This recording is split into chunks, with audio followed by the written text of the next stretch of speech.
whatever kind of bottle. We usually would like to have it be at least 1 liter, probably 2 liters. Screw the cap on and put like a piece of, you know, like a clothes hanger type wire or something on it, put a hanger on it. And then take a, about a 5mm, I forget what that would be in English, something and just heat it up and melt some holes in it. Just big enough for the fly to get in, but other insects, bigger insects can't get in. Honeybees can't get in, for example. And fill it about 1/2 or 2/3 with water and a couple of these Tarula yeast tablets. If you did just that, put 1 in every tree, you'll get your damage level down to about 30%. That's an organic alternative. It's an organic alternative. And if you harvest early, so you have only green fruit with 30% larvae in there, but no rotten fruit, you could get by with that. Not the greatest, but you can get by with that. Now, what you could also do, because if you think about it, the Tarula yeast is really cheap. Water doesn't cost you anything. You get some recycled bottles. You go hang one of those every tree. You get your population down to 30%. 1 spray of kale and clay, and maybe fewer sprays of spinosad or the GF120 stuff. So you could use those traps in combination. Just all by themselves, it probably isn't going to work. It probably isn't going to work good enough for what you want. No, we're talking about oil olives now. Table olives, a maggot in the table olive is... so, we got 0 tolerance on that. All right, so the other thing is sometimes we put sticky traps out, yellow sticky traps. They don't work very well.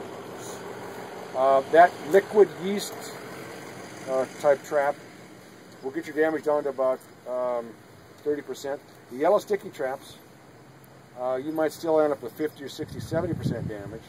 There's some of the reason they're just not even, they're not attractive. Even with, there's a bait attractant material you put on there that's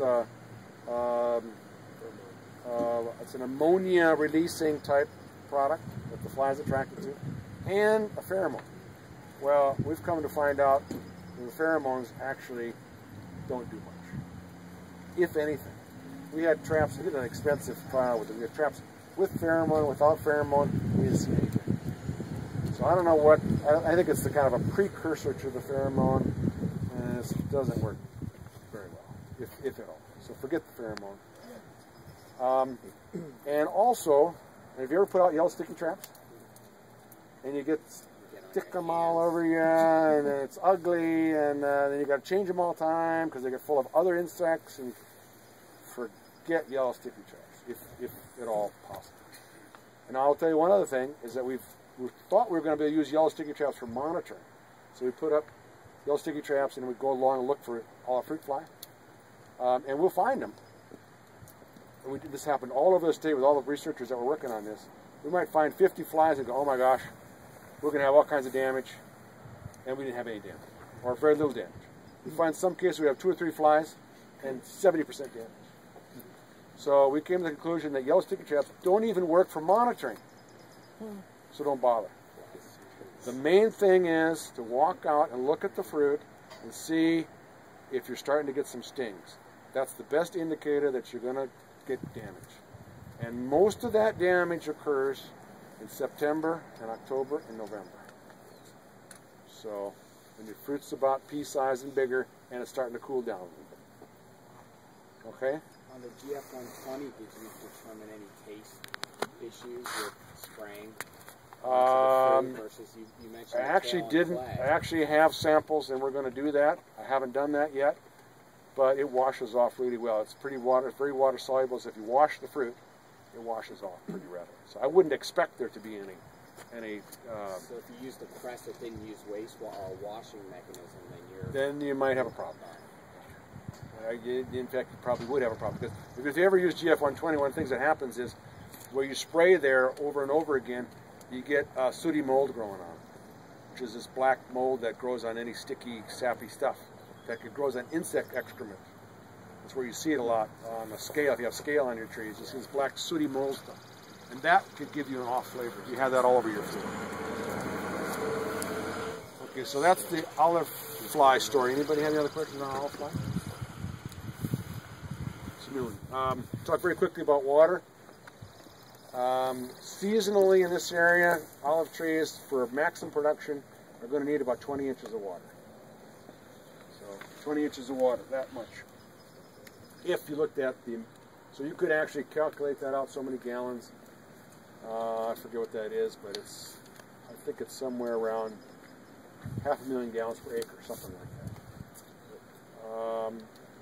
Which is about half of what most other fruit trees will need, but about the same as what a vineyard. So that's for mature trees. For mature trees, if you stress them, it's a little bit like wine. You get better flavor in the olive oil, you get more bitterness, more pungency, more fruitiness flavor in your olive oil, because the water dilutes out the flavor. Because most of the flavor in oil is water soluble. Not all, but most of it. And so if you overwater olives, you'll get real diluted flavors. And the only way to kind of capture that back is to harvest earlier and get, you know, real green, use real green fruit. But generally, you know, I tell people in the heat of the summer to water every day or every other day, but just put a little bit of water on with drip irrigation every day or every other day. Some of the old timers from Italy, they'll say, you know, don't water. Right. Is that more due to their climate in the Mediterranean that they get? The olive trees are better suited. It's primarily due to soil depth.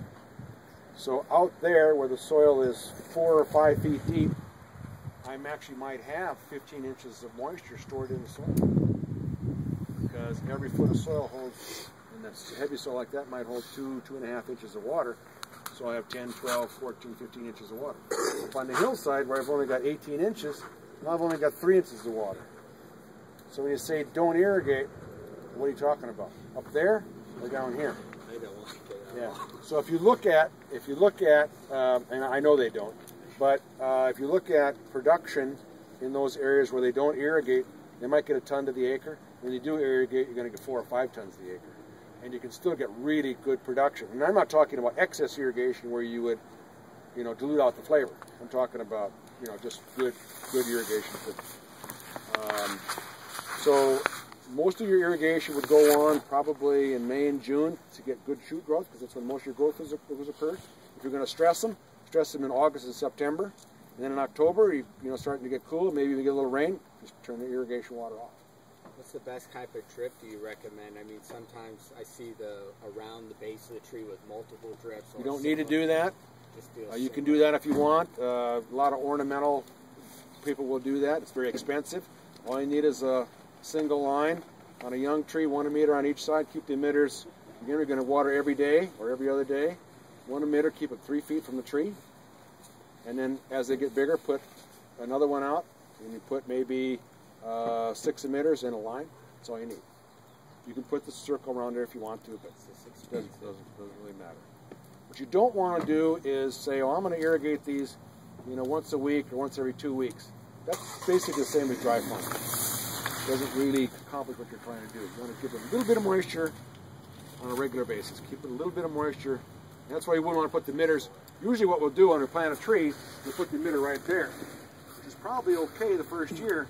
But then you want to either cut the line and pull the emitter out or plug it, put an emitter, one out here, one out there, and then, because our roots are going to be out kind of close to that anyway, that's that second year. Okay, and then for fertilizers, if you can do it, if you're going to do it organically, just put some compost on. 2 tons to the acre is enough. On olives, don't need much fertilizer. And if you put, you know, a few shovelfuls of compost around the base of a small tree, that's enough. That's all you need. If you want to use conventional fertilizers, a little bit of urea or clay fertilizer, you could also put your compost or fertilizer right under the emitter. So see right where the emitter is dripping, and even maybe just take a shovel and dig a little hole there and stick some compost or stick your fertilizer right in there. Or a slow release fertilizer like Osmocote or something like that. Or there's some organic fertilizers. CalPhos makes a product that's like a 777, I think, something like that. That's a combination of feather meal and blood meal and some rock phosphate and mined potassium. You can just put that right under the, it's organic, you put that right under the... That bioflora or something like that. Yeah, right now. Huh? Bioflora, I think it's called, or something like that. The 667 or... Yeah, good stuff. You want to duck before we get wet here? Yeah. Anyway, it's noon and we're done. Good job. Please feel free to check out the gourmet shop with all the olive oils. Can I give you my email? Oh, of course, yeah. Oh, definitely. Yeah, I'll post